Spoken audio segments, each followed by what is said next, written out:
So most places dry for much of the night, turning drier across Northern Ireland through the evening. Temperatures dropping down to 9, 10, 11 degrees Celsius generally, and for most it's going to be a fine day tomorrow. Yes, there'll be some showers, certainly through the morning across the Highlands, the Northern Isles and the Western Isles, but even here they should tend to drift away. And for most it's dry and bright, hazy sunshine for most of the day. Perhaps not quite as warm as today, but temperatures still getting a touch above average, high teens, low 20s, maybe 24 there in the capital. But we will see more clouds spilling in the afternoon back to Northern Ireland, and the threat of showers returning to the southwest. A bit of a pincer movement with a weather front bringing heavy rain to Northern Ireland, showers developing more widely over England and Wales. And look at this, some really nasty looking heavy rain potentially coming into parts of eastern England during Wednesday night into the early hours of Thursday morning. Thunderstorms likely, a lot of rain falling in a short space of time. You may get woken up by the weather tomorrow night. But again, it all clears out of the way, and bar a few showers in the northwest. Generally Thursday for most of us, dry, fine, with some lengthy spells of sunshine. Still quite breezy across Scotland and Northern Ireland, but light winds elsewhere, and feeling pretty pleasant in the sunshine, with temperatures again getting into the high teens or maybe up into 22 or 23 across the southeast of England.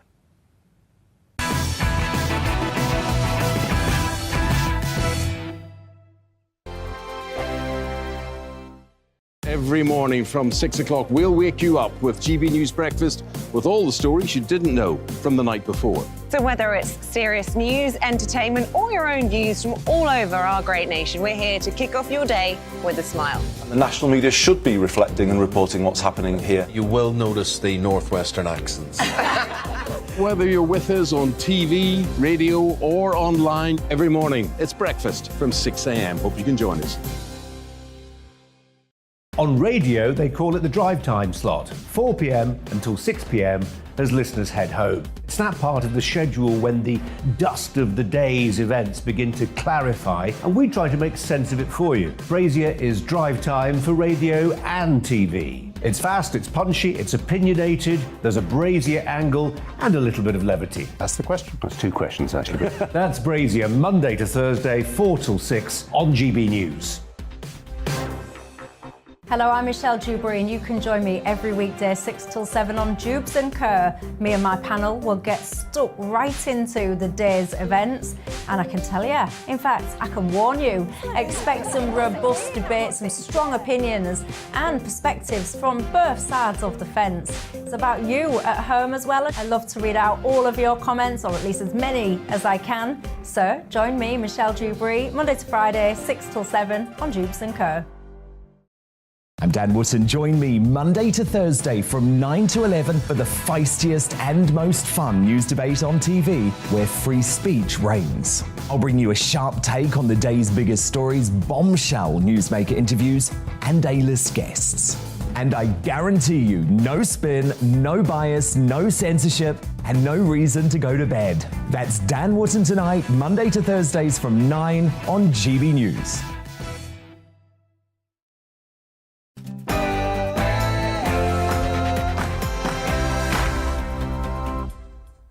Hello and welcome to Headliners. I'm Stephen Allen, and tonight my comedy panel of Josh Howie and Dana Alexander will be chewing through all of the important things in the papers. But first, let's get the news.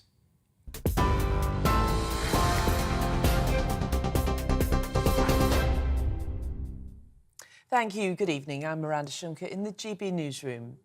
A Conservative MP has been arrested on suspicion of rape and sexual assault offences. The unnamed man, aged in his 50s, is also accused of abusing a position of trust and misconduct in public office. Scotland Yard says the offences are alleged to have taken place in London between 2002 and 2009. The Tory Chief Whip has asked the MP to stay away from Parliament during the investigation. Ukrainian fighters who've surrendered after sheltering in a Mariupol steelworks have been moved to a former penal colony in the Donetsk region of Ukraine. More than 260 were evacuated after withstanding 82 days of shelling by Russian forces. Some of the injured have been taken to hospital. Moscow says the fighters will be treated in accordance with international standards. Former Ukrainian President Petro Poroshenko told GB News the regiment held out despite overwhelming odds. With this situation in Mariupol, 82 days without food, without water, melting the snow to reach the water to drink, without ammunition. They tied more than 2 divisions, more than 20,000 Russian troops saving Ukraine. The European Union has warned it will respond with all measures available if the UK breaks the Northern Ireland Protocol. European Commission Vice President Maros Sefcovic says practical solutions to problems have been offered, but the UK has failed to meet them halfway. The Foreign Secretary has set out plans to rewrite Britain's post-Brexit trading agreement, changing the rules on how goods enter Northern Ireland from the rest of the UK.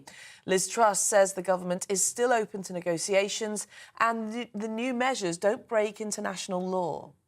This is not about scrapping the protocol. Our aim is to deliver on the protocol's objectives.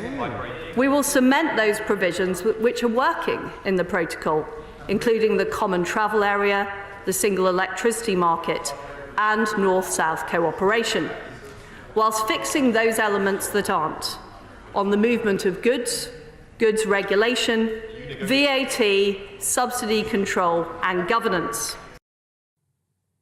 Boris Johnson has defended plans to give volunteer police officers powers to use tasers, saying it's the government's crucial duty to make communities safer. Under new Home Office plans, special constables will be allowed to carry tasers if authorised by their chief officers. Amnesty International is calling the move dangerous, saying misuse can lead to harm and even death. But the Home Secretary says the measures will ensure volunteers are not at a disadvantage when facing knife attackers or terror threats. And the Queen has made a special appearance at London's Paddington Station today, officially opening the completed Elizabeth line named in her honour. The 96-year-old monarch was joined by her youngest son, Prince Edward, who became the first passenger travelling to Tottenham Court Road. The line opens to the public next week. Well, on TV, online and DAB Plus radio. This is GB News. Now it's back to headliners.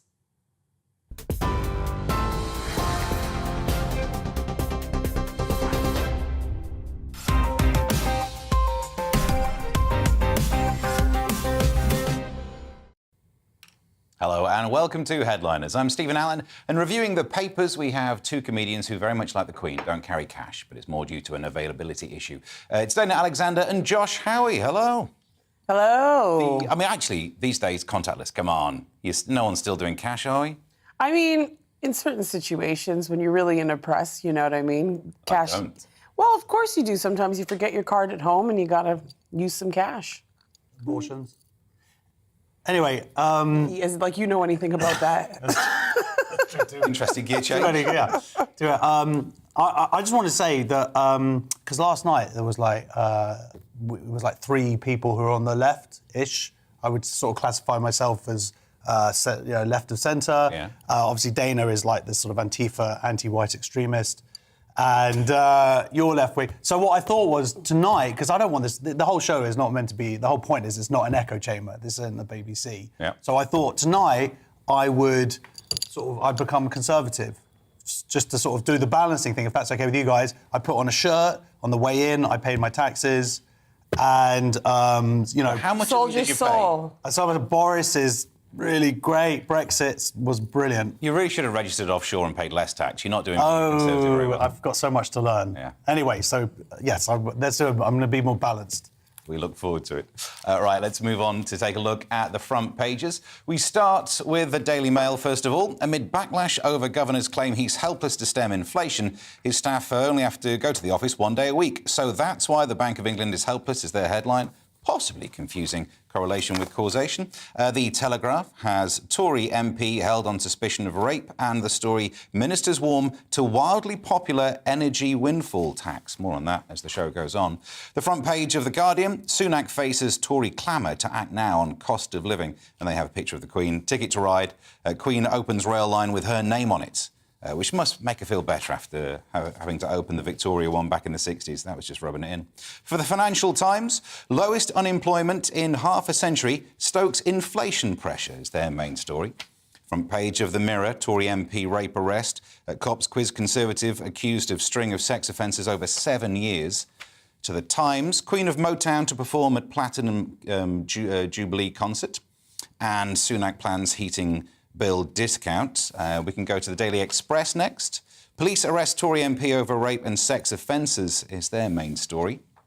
To the Sun, they have Wazatha, which is a level of pun that, I'm brutally honest, I don't get. The front page of the Metro, Tory MP is arrested for rape, and then finally, the Daily Star. UFOs are real. There we go. They've proved it because it's on the front page of the Star. And those are your front pages.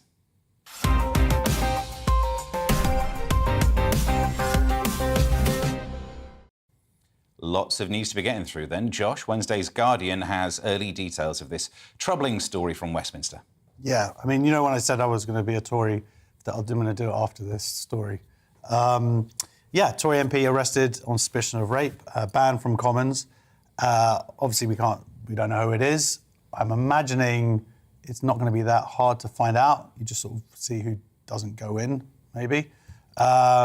This is actually, look, when these accusations, this is more than an accusation, this person's been arrested, so this has been a 2-year investigation into this.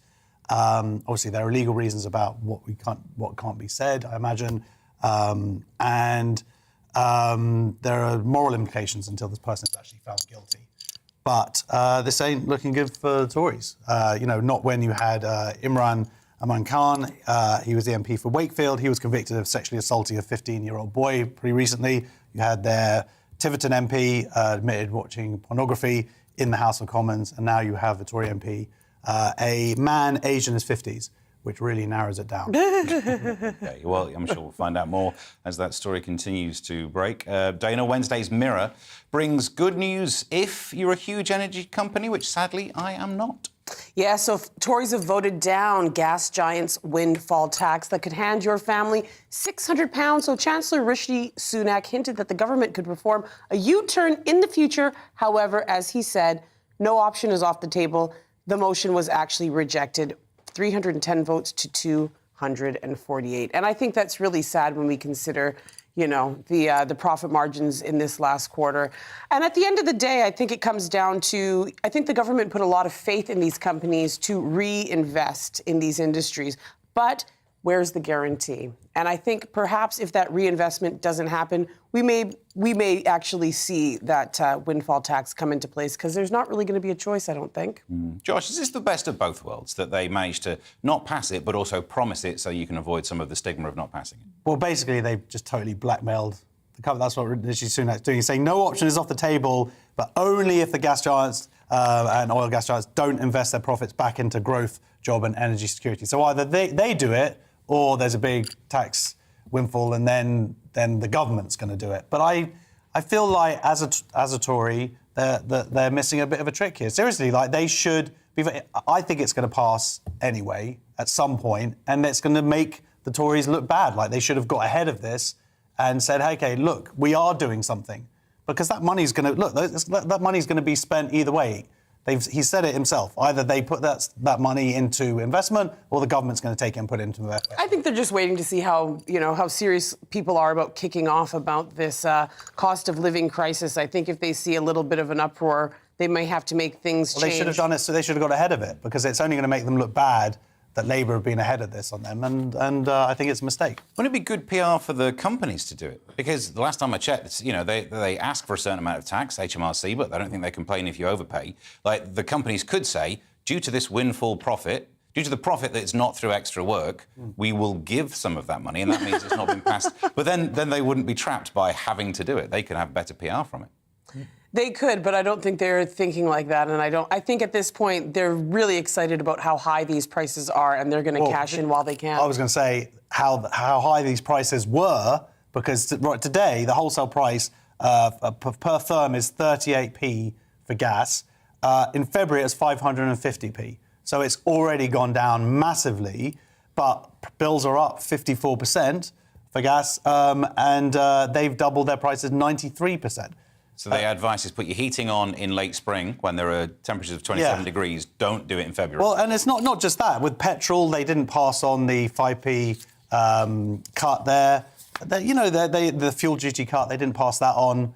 It's, you know, they're making money. It's interesting because which is their job. I get it. I do follow. Sorry, I do follow your point from before. I come from a pretty oil-rich province, Alberta, and I do recall the government actually giving every Albertan a rebate of like $400 when we hit, you know, some oil records when it came to profits. So, and that was from a Tory government. So it is possible. Or maybe I'm just not destined to be one of those bosses of industry. Who'd have thought? Maybe I've got no idea what I'm talking about. Just the part, mate. Yeah. To Wednesday's Daily Mail. And Dana, the cost of living crisis must be bad because the Queen was topping up an Oyster card. One doesn't carry cash. The Queen, 96. They just love to just keep telling you how old she is. We know she's 96.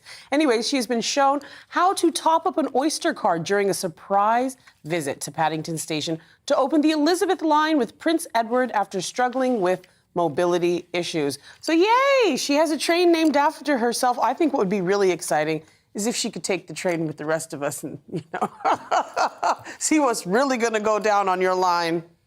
Well, it's one of the perks of being the Queen, I imagine. I mean, she's got mobility issues. The last thing she needs to do is use TfL and make it worse. Well, yeah, I mean, but so she got this Oyster card. It's like a special limited edition one, and it was already topped up. It had £5 on it, and that is enough to take her one stop. Do you know what would be crazy, though, when your face is on the money?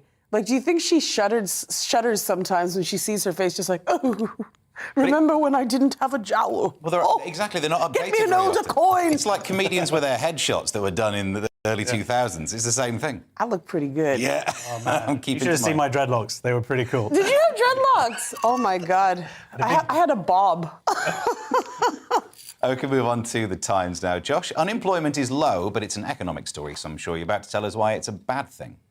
Well, this is the first ever where there are, this is for the first time ever, like since records began, there are more job vacancies than unemployed people, which is kind of an amazing thing. Now, I don't want to generalise too much, but I would say Labour would say that a lot of these jobs are crappy jobs, or bad jobs, I don't know if I want to say, anyway, not good jobs. And Conservative, which I am for tonight, would say they're just a bunch of lazy workers who don't want to get out there and earn a living. Probably the honest answer is probably something a little bit in the middle. But this is, well, I mean, there are badly paid jobs out there, but I think the point is a lot of these jobs they may be available, but do they pay a living? Now, the expression to earn a living it's not to earn a surviving.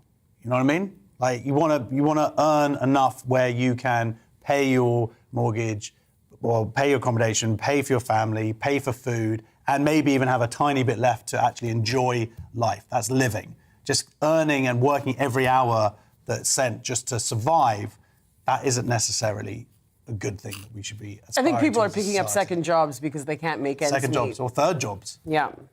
But you're right about the living thing. Surely this is market forces, though. If you want to take that right-wing point of view, market forces should mean if you can't hire someone, you have to pay more. Mm-hmm. That would be a market correction. If you can afford it.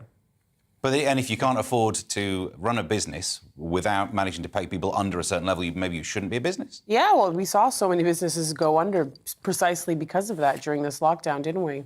Yeah? You thought of taking other jobs? No. I mean, I took this job. No one is offering. Let's move on now to... You're really laughing at that joke, Dana.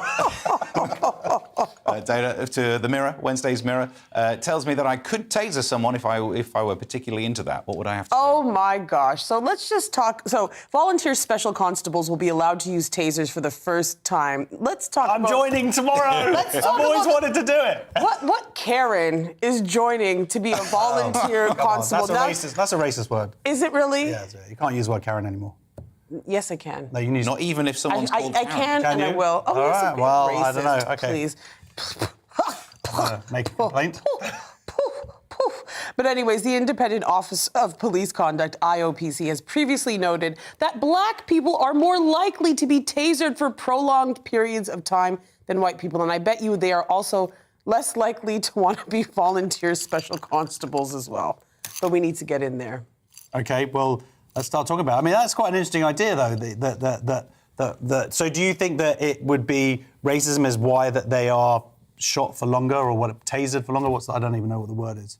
I think if you look at what's happening in medicine when they talk about black people being underserved in the medical profession, it's because there's this idea that we have a higher pain threshold, which a lot of the time our pain isn't responded to as quickly as it would be when it comes to white patients, not giving proper medication, et cetera, et cetera. So, I mean, let's get to the one thing that I want to talk about is actually giving people... What do you want to talk about?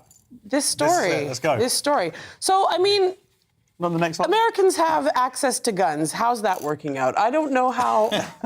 I don't know how good this is going. This is not going to work out. This is going to be trial and error after error after error. But hey. Did you not? Is it that you don't trust the voluntary police to be using tasers appropriately?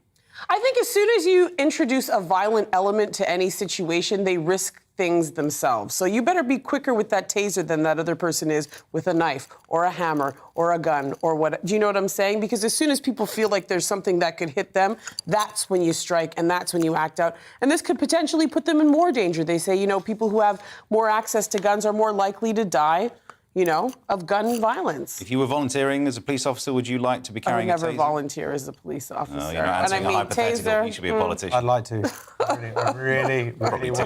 really want to taser some people. Josh, let's move on to this one. Not black people. I didn't look at you specifically. I'm not black. Oh, okay. Well, you. You want me to help you stop digging and I'll move on to the next story? Josh, The Independent it's a flip side of the same story, really. Yes, you might get to taser people, but it's in lieu of money. Yeah, so Priti Patel has been told that police officers are using food banks and they're struggling to feed their families. And I think this is unbelievable. This whole thing about this is literally defunding of the police, where they have frozen officers' pay £24,000. Anyone over £24,000 has had their wages capped for a long time. By the way, let's just point out that since 2009, MPs have gone up from 64,000 to 84,000, whereas the new recruits have gone up from 22,000 to 24,000 for the police. So there's obviously a massive hypocrisy here. And because the police can't strike in law, they have much less power to be able to do anything about it. And the fact is they need to be paid more money.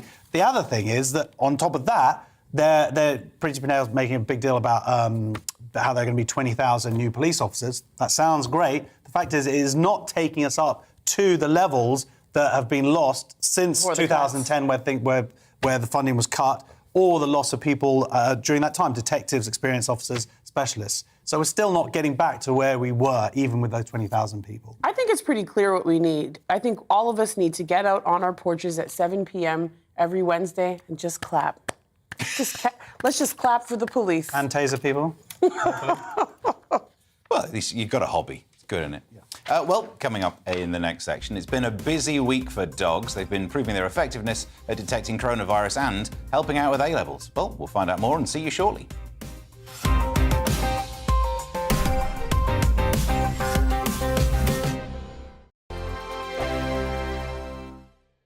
Every morning from 6 o'clock, we'll wake you up with GB News Breakfast with all the stories you didn't know from the night before. So whether it's serious news, entertainment, or your own views from all over our great nation, we're here to kick off your day with a smile. And the national media should be reflecting and reporting what's happening here. You will notice the northwestern accents. Whether you're with us on TV, radio, or online, every morning, it's breakfast from 6 a.m. Hope you can join us. On radio, they call it the drive time slot, 4 p.m. until 6 p.m. as listeners head home. It's that part of the schedule when the dust of the day's events begin to clarify, and we try to make sense of it for you. Brazier is drive time for radio and TV. It's fast, it's punchy, it's opinionated, there's a Brazier angle and a little bit of levity. That's the question. That's two questions, actually. That's Brazier, Monday to Thursday, 4 till 6 on GB News. Hello, I'm Michelle Dewberry, and you can join me every weekday 6 till 7 on Jubes and Kerr. Me and my panel will get stuck right into the day's events, and I can tell you, in fact, I can warn you, expect some robust debates, some strong opinions and perspectives from both sides of the fence. It's about you at home as well. I love to read out all of your comments, or at least as many as I can. So join me, Michelle Dewberry, Monday to Friday, 6 till 7 on Jubes and Kerr. I'm Dan Wootton. Join me Monday to Thursday from 9 to 11 for the feistiest and most fun news debate on TV, where free speech reigns. I'll bring you a sharp take on the day's biggest stories, bombshell newsmaker interviews, and A-list guests.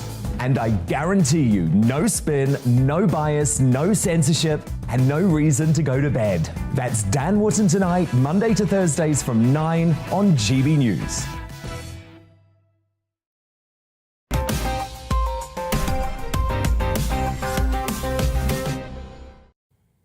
Welcome back to Headliners. I'm Stephen Allen, joined by two comedians who I believe can both cook, although with one of those, that is good to have people in fits, probably the comedy rather than the cooking. For Dana Alexander and Josh Howie, welcome. You've already been here before, but thank you for joining me. Let's move to Wednesday's Telegraph. Dana, monkeypox might be sexually transmitted, which means I'm safe. Monkeypox is spreading in sexual networks. 7 of the viruses that have been recorded so far in England, with 6 in London and 1 in the northeast. So this virus produces a distinctive rash. So these are just about that big, the bumps, and they're quite predominant, and they often start on the face before they spread across the entire body and including the genitals. And it's also likely to be sexually transmissible before people. It was airborne. It was through lesions. And so now they're finding that this is sexually transmitted. And it seems to be happening right now, and I mean there's only 7 cases, with gay or bisexual men. So they're telling everybody to take a look out for that. The thing about it is these cases have been linked to somebody who had recently traveled to Africa, Nigeria, if I'm not mistaken, and there is no cure, and there is a 10% mortality rate. That means 1 out of 10 people who get this are going to die. So previously, it wasn't thought to be sexually transmitted, but it's transmitted through close contact now, unless I've been doing it wrong. It's close contact, sexually. Yeah, so it doesn't have to be during the sexual activity, you're going to get some lesion rubbing, or you're going to... That could happen on a dance floor. It could do, Dirty Dancing revival. But, so I don't know if it's actually through the process itself. Basically, if you're going to do your stuff, wear a mask. I do anyway. Do you choose to, or are you asked to? And make sure you're fully clothed. Yeah. So that's how I do it, and no monkeypox here. Don't hump anybody with a bunch of lesions on their face. I don't know what to say. It's ruining all my fun. Wednesday's Independent next, Josh, and depending on if you're a COVID denier or not, dogs have been paid off by Bill Gates. Well, sniffer dogs detect coronavirus as effectively as PCR tests. I read about this last year.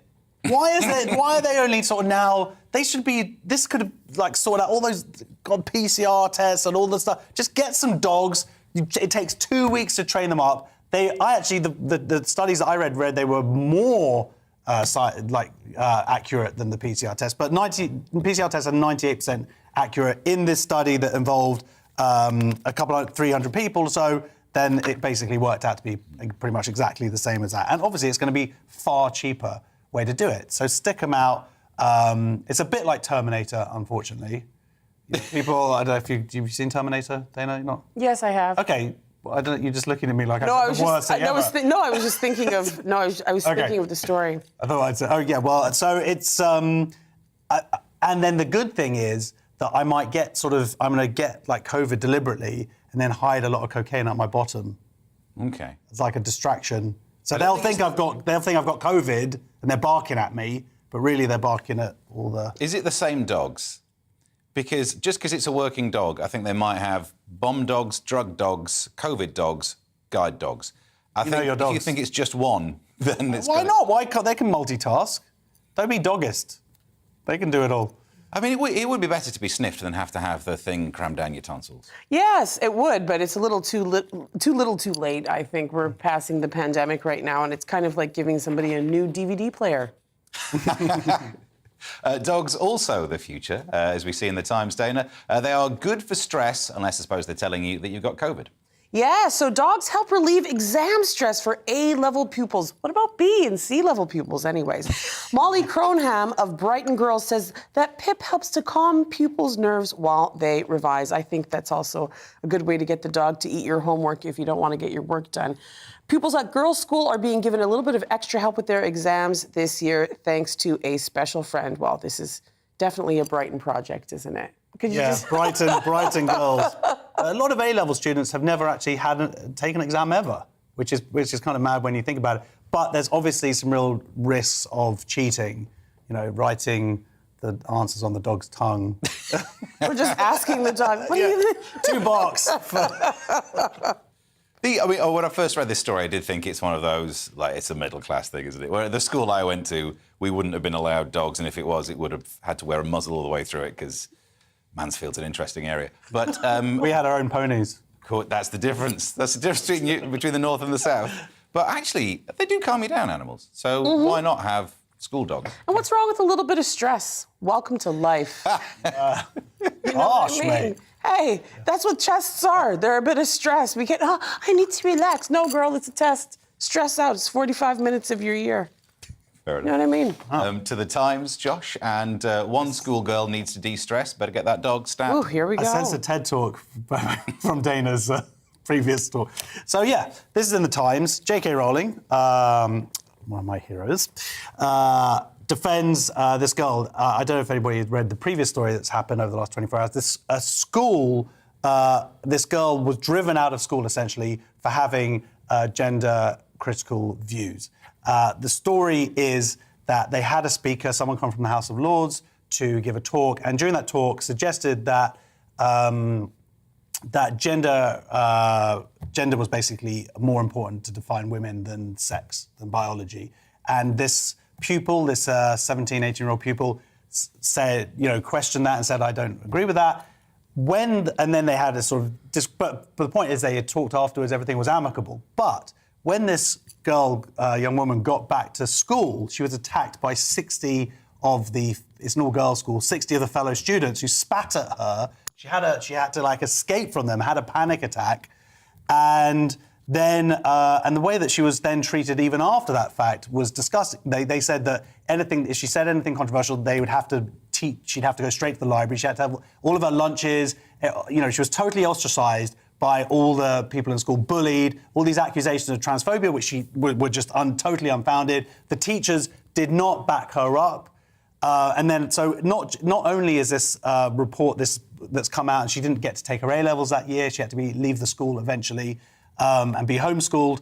And a teacher at the school has come forward to basically back up at everything that she said. And basically, this teacher said he's never seen anything like it. It was like a sort of witch trial. And J.K. Rowling has come out to defend her. Not only J.K. Rowling, a huge amount of people online today. This just shows that you cannot you can't say or think anything different. All she said was, sex is real. And that was enough to, totally derail her life. Is that all she said? That's all she said. How come they didn't say that specifically within this article? Oh, because this is like the follow-up article to the initial thing. And but to that point, though, even if you think she is wrong in her opinion, people having wrong opinions shouldn't be hounded out of school.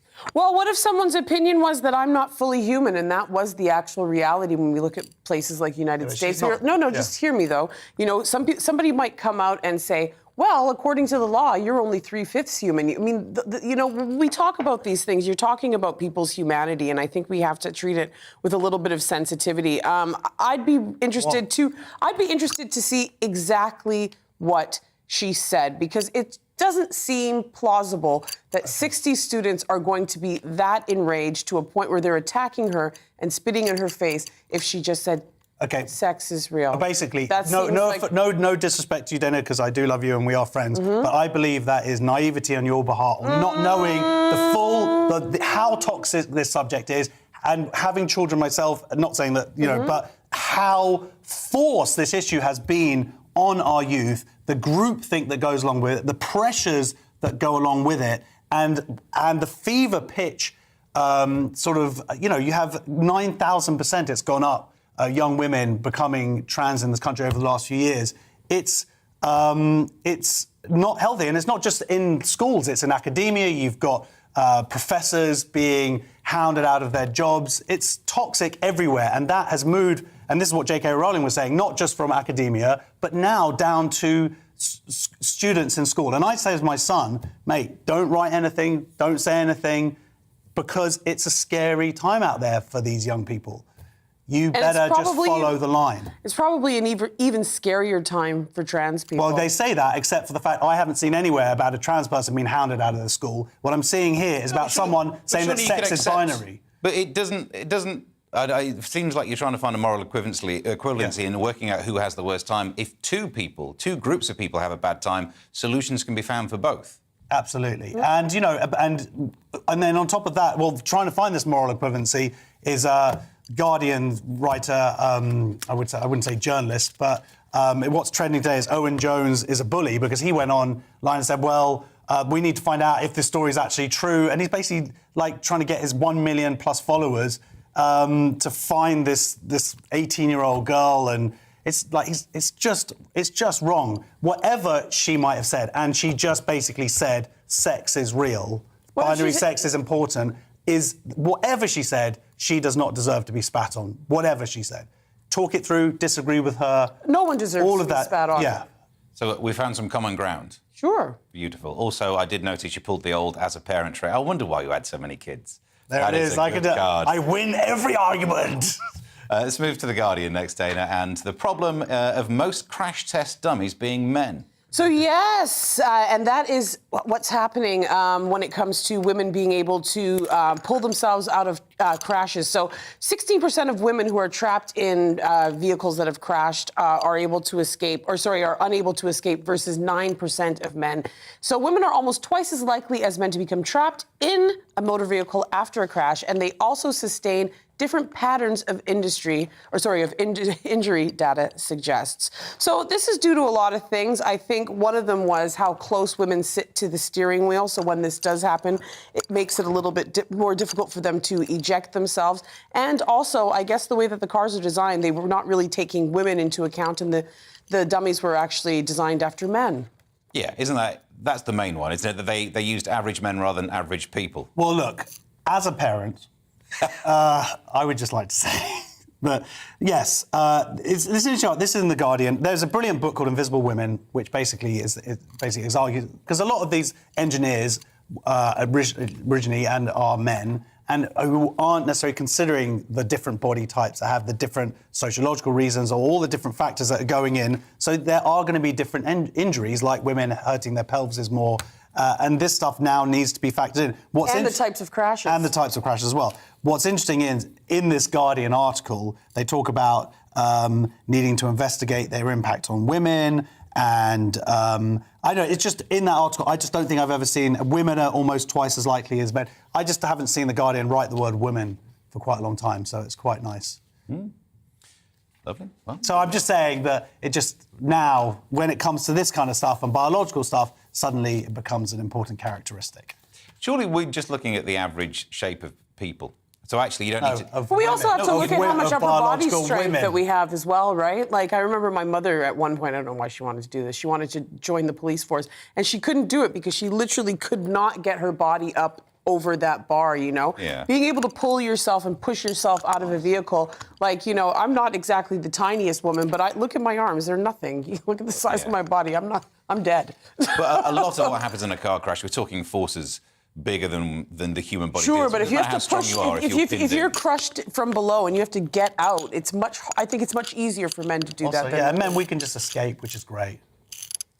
Coming up in the next section, we'll tell you who compared President Joe Biden to Ron Burgundy, a character in Anchorman. Stay there and you'll find out more.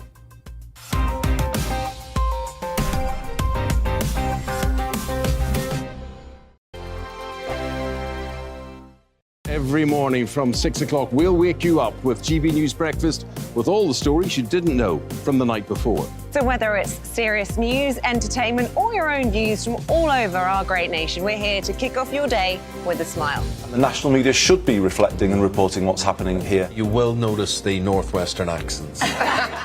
Whether you're with us on TV, radio, or online every morning, it's breakfast from 6 a.m. Hope you can join us. On radio, they call it the drive time slot, 4 p.m. until 6 p.m. as listeners head home. It's that part of the schedule when the dust of the day's events begin to clarify, and we try to make sense of it for you. Brazier is drive time for radio and TV. It's fast, it's punchy, it's opinionated, there's a Brazier angle, and a little bit of levity. That's the question. That's two questions, actually. That's Brazier, Monday to Thursday, 4 till 6 on GB News. Hello, I'm Michelle Dewberry, and you can join me every weekday 6 till 7 on Jubes and Kerr. Me and my panel will get stuck right into the day's events, and I can tell you, in fact, I can warn you, expect some robust debates, some strong opinions and perspectives from both sides of the fence. It's about you at home as well. I love to read out all of your comments, or at least as many as I can. So join me, Michelle Dewberry, Monday to Friday, 6 till 7 on Jubes and Kerr.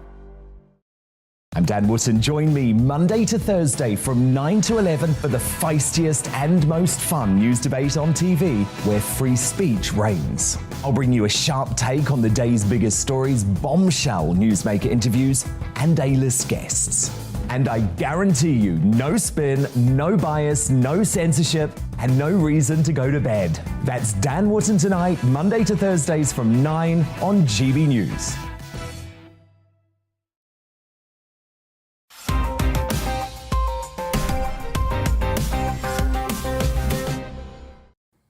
Welcome back to Headliners. I'm Stephen Allen, joined tonight by the best newspaper reviewers you'll find on this show tonight, Dana Alexander and Josh Howie. Let's move now to Wednesday's Daily Mail next, Josh.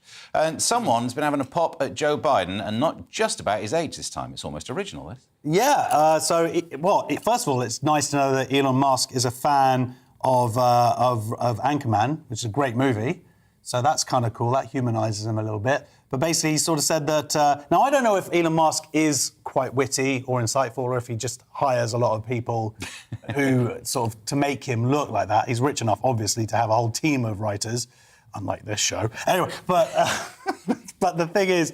so he said that, yes, the real president is the person who operates the teleprompter, alluding to Joe Biden basically just reading whatever is said. So that is quite witty, and it probably has a little bit of truth to it as well.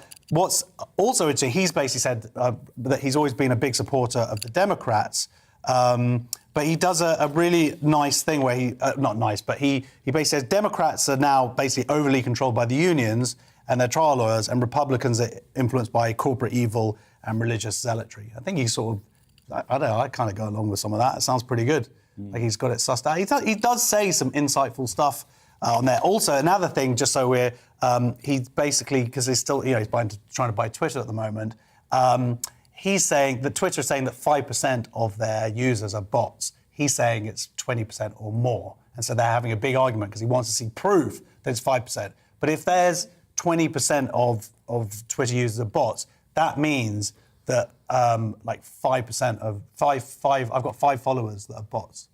Yeah, that's out not of good the news. 25, I think it is, something like that. You can't afford to lose those bots, is what you're saying. Yeah, I don't want to go. I don't want to go down to 20 people. Yeah. I like my 25 people. So point in tweeting then. I mean, is this story shocking that a billionaire doesn't like unions? That's one of the things, isn't it? Well, that's not shocking. I think, and I've said this before on this show, I think he's hedging his bets. I think as soon as he said he was going to buy it, then he wasn't going to buy it. You can see these stocks rise and fall with every breath or sentence that he puts on to Twitter with his, 89 million followers or something like that. I can't remember, but it depends on the bots. Depends on the bots, doesn't it? So I think what was more interesting is that he actually was saying that if it was a Trump presidency, that they could get more done. Ooh, do we really want more done right now? I mean, we could be in the middle of World War III. Well, Wouldn't that that's be true, nice? but I think he was arguing about the people actually running the government, the efficiency of the government, maybe, than Trump himself. I think he specifically said, forgetting Trump, the people who are actually getting stuff done. Well, we're still waiting on that wall, aren't we? Well, I mean, I personally hate the idea of anyone just reading blindly from an autocue, especially here, because the people who write the autocue are idiots. So, I'm a big smelly man who still has Bros posters on my wall. To the next one. It's a good joke, mate. I did see it. Boom. It was good. It was good. Make sure we all do it again. Do it again. We all knew what was going to happen. Times now, Dana, and a financial question over the BLM founder. Oh my gosh, this is such a devastating story for me to talk about. So newly released tax filings revealed how Black Lives Matter co-founder Patrisse Cullors had used charity funds to pay her friends and family large sums for various consulting services as well as charter a private flight. So these documents reveal that Black Lives Matter had paid a company owned by Damon Turner, the father of Cullors' child, nearly $970,000 to help produce live events and provide other creative services. And not just that, her brother received $840,000 for security. Of course, this is on top of, we were talking the other day, the $6 million house that they have that's got a swimming pool. Also one of the board secretary, who's the deputy executive director, received more than 2.1 million. I mean, Consulting so they got $90 million in donations in 2020 because of what happened. They spent 37 million of it, and it seems like a good chunk of that has just been wasted. Because the house thing, you can make an argument that if you're going to have money sitting in a bank for long enough, you might as well keep it invested, as long as, and property is not a bad investment, but consultation fees, less of a good investment. No, exactly. She's not, I don't believe she's involved anymore, like she's had to hand it over. But this was the first time that the Black Lives Matter organisation has had to file tax returns because as a charity status. So this is the first time that people are getting to actually look into what they've spent their money on. And it just doesn't look good. And that money was raised in good faith. Could have gone to, it seems like a huge amount of it's been wasted, and it's a shame because there were lots of people who really felt invested in that cause, and there were a lot of people at the time going, look, the actual cause itself is great, but we have to look deeper at the actual organisation because they did have some very dodgy sort of Marxist beliefs on their website initially, and the same in the UK one, and it's a shame that kind of overtakes the message, I guess. It is a real shame, but I think if we talk about charities in general, I'm sure that you remember the charity by, was it Sir Tom?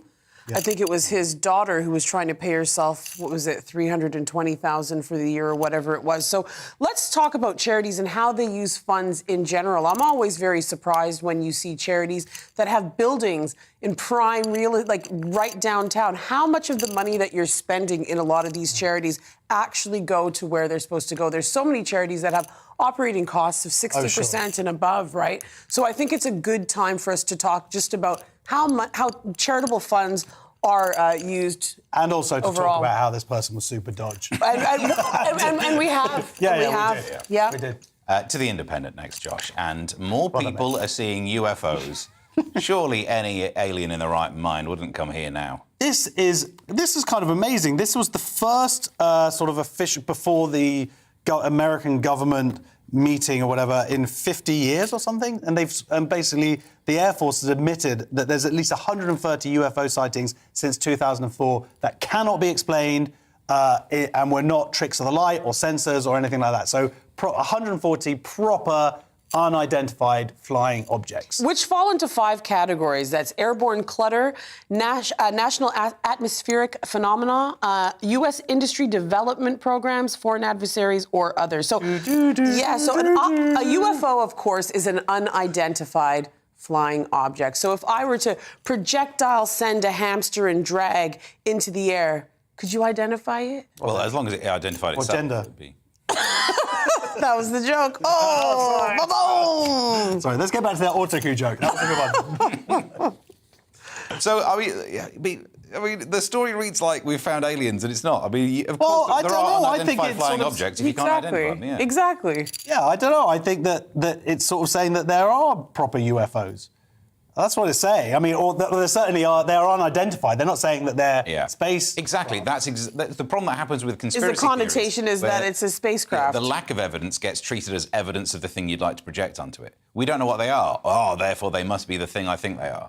Well, I think they're spacecraft. Me and Robbie Williams. I saw a shooting star. I never saw it in my life. I didn't know it was unidentifiable to me. It was my career. Yay. What's the most sensational way of looking at this story? The Daily Star someone confessed to shooting JFK. Oh, wow. So Woody Harrelson's dad was the hitman who murdered a judge and claimed that he had assassinated JFK. So his dad, Charles Void Harrelson, was a career criminal who died in prison while serving 2 consecutive life sentences for murdering a judge in a contract killing. So it's important for us right off the top, the FBI completely discounts this claim. I mean, You got to impress people inside. You got to impress people in jail. You know what I did. Don't think it's impressive that his son was Woody Harrelson? Wouldn't that be enough? Oh, that you're like that's not enough. a deadbeat dad to Woody Harrelson? You think that? Like I met him once when he was 6, and then they sent me away for 2 consecutive life sentences. So you're telling me he didn't shoot JFK? Just so I'm clear on this story. He didn't. According to the FBI, the claim has been completely UFOs discounted. Do exist. Yeah. I'll do a UFO right now. Is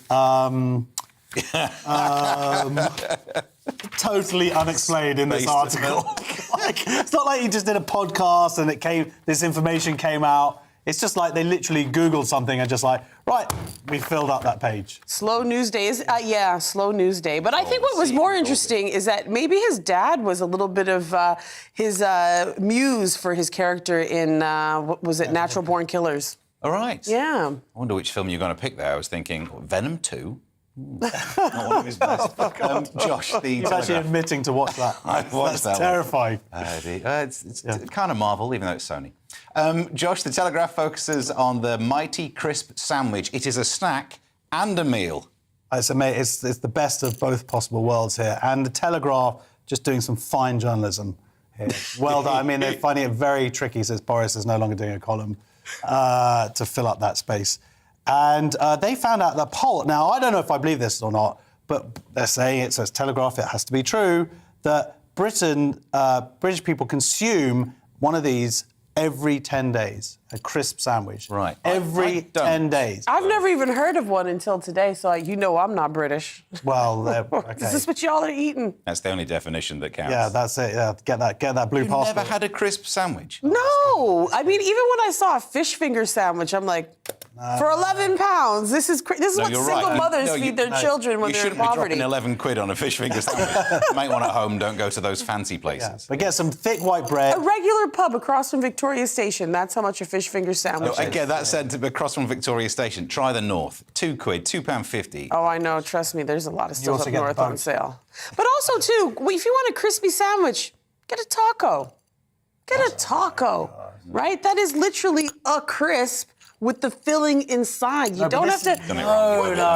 Sandwich. Get some white bread. Get some nice sort of ready salted crisps. Maybe put a bit of butter on it as well. And ketchup. Aren't you like ketchup? Yeah. What are you talking about? You don't treat me like I'm Galileo and all of a sudden I'm the heretic. Try tomato ketchup on your crisp sandwich. Okay, all right, Eliza Doolittle over here. Let's get back to that trans stuff. It's less controversial. Yeah. Wednesday's Metro Dana features a garden filled with so much rubbish you can see it from space. I told you aliens would not come here. This is insane. So a tenant's rat-infested... David Tennant. Oh. Sorry. Oh, Lord. Tenant's rat-infested garden had so much rubbish that you could actually see it from Google Earth. The couple wants action to clear their neighbor's cesspit garden, which has a mound of trash that is visible in satellite imagery. Come on now, it's time. You heard of the Pied Piper. You heard about the Pied Piper. Yeah. It's time for the Pied Sniper. Ooh, nice. I know. Is this story not also... another reading of this story is neighbours are so annoyed that they go on Google Earth to try and see what it looks like. Look at it. Look at it. You can see it from Google Earth. I'm sorry. If you want to keep your yard like that and I can see a rat from my window, I'm going to knock on your door and we're probably going to get in a fight. Ooh, yeah. For real. You can't have that. Come on now. I'll never forget. We have like every house is attached in England, right? This Victorian style housing. Anyways, I remember hearing the people next door complain about a mouse, and I was just like, no, because as soon as one person gets it, it's everybody gets it. I'm sorry, I'm Albertan, which is, I don't know if you know anything about Alberta, but it's the largest rat-free landmass in the world. I never saw a rat until I was 18 years old. I said, what happened to that kitten? Oh my God. And then when I found out it was a rat, I almost fainted.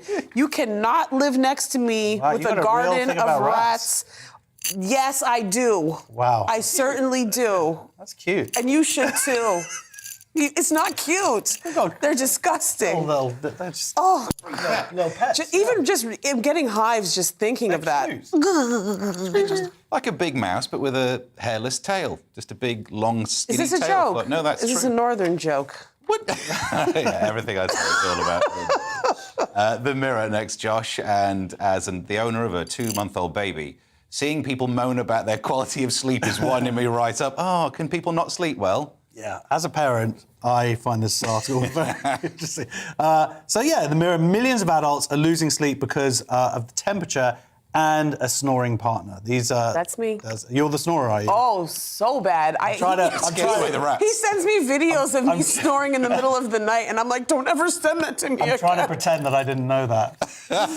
You did it. Oh, you snort. You did it. I know. But, so 2,000 adults, a study of 2,000 adults found that 60% currently feel deprived of a good night's sleep. I'm surprised it's not more than that. Everybody I know is just exhausted all the time. 5% of people get the required 8 hours sleep. What I really love about this whole article is they mention sleep brand Silent Night about 1,000 times and coming to the conclusions that maybe you need to get a new mattress. I wonder what Silent... Or a 2-bedroom flat. That's what's keeping my relationship together. Really? You've parted ways already? No. We start in the same bed. Yeah. And then I get crazy. And he just can't handle it. Sorry, who moves? Did he go to the spare or do you go to the spare? He'll go to the spare, I'll go to the spare, I'll follow him to the spare, he'll go back to his room, so we play like a musical beds all night. He's going to put a lock on one of those. Because I like a cuddle. That's why Woody Allen moved across the park. Right, with his own. But by the way, 26% of people have more than one pillow. Yeah. Yeah, I have 4. But like you use them at the same time. One in my knees, 2 on my head. 2 in my knees, 2 on my head. Wow. Okay. You? No, I'm a 2-pillow guy sometimes, but all on the head. God, the whole like crisp sandwich, like ketchup. Now I the put pillows. ketchup on the pillows. I feel very weird. Daily Star now, Dana, and as the owner of a 2-month-old baby, it turns out you can sell breast milk, so I need to call my dealer, the wife, after this. Oh, wow. So a mum is selling 113 liters of her own breast milk to cash in on the formula shortage. Let's talk about the cost of living crisis. So, yes, I don't know if you guys have ever read John Steinbeck's Grapes of Wrath. Yes, the ending. That's the ending. That's the ending. There was during the Depression and the Joad families making their way across America to California. And this man is literally starving. And the woman, because we did this play in my high school, had to breastfeed a grown man. I mean, 80p for an ounce, though, hey.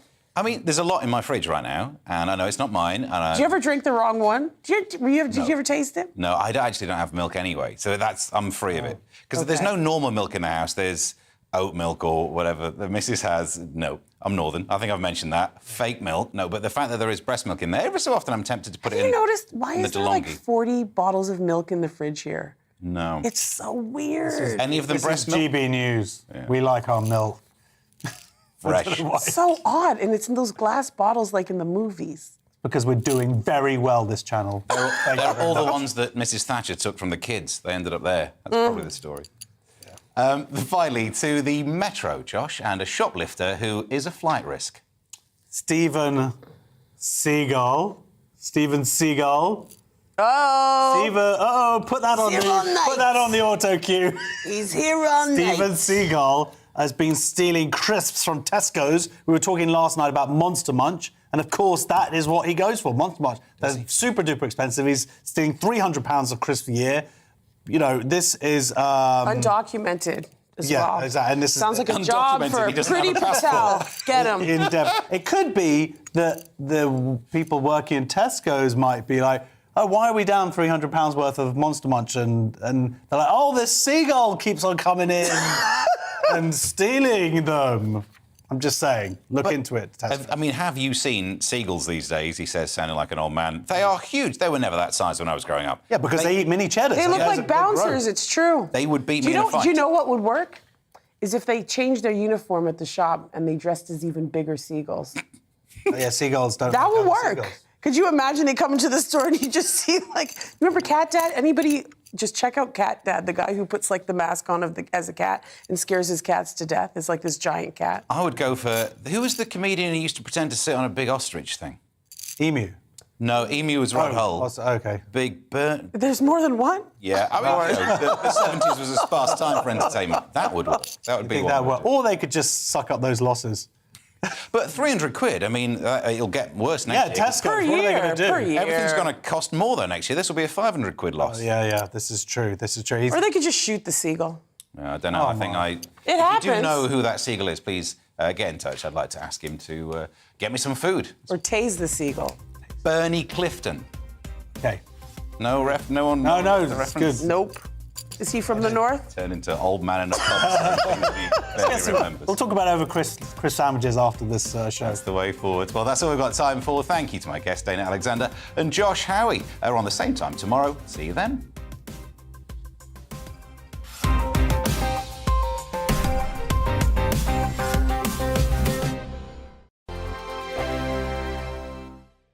I'm Dan Wootton. Join me Monday to Thursday from 9 to 11 for the feistiest and most fun news debate on TV, where free speech reigns. I'll bring you a sharp take on the day's biggest stories, bombshell newsmaker interviews, and A-list guests. And I guarantee you, no spin, no bias, no censorship, and no reason to go to bed. That's Dan Wootton tonight, Monday to Thursdays from 9 on GB News. My name's Tom Harwood, and every weekday we bring you The Briefing live from 9:30 a.m. The stories, analysis, and live debate that you need to hear. Quite right, Tom, of course. Was this something that had been considered at all? Difficult to answer. Gas-guzzling helicopters circling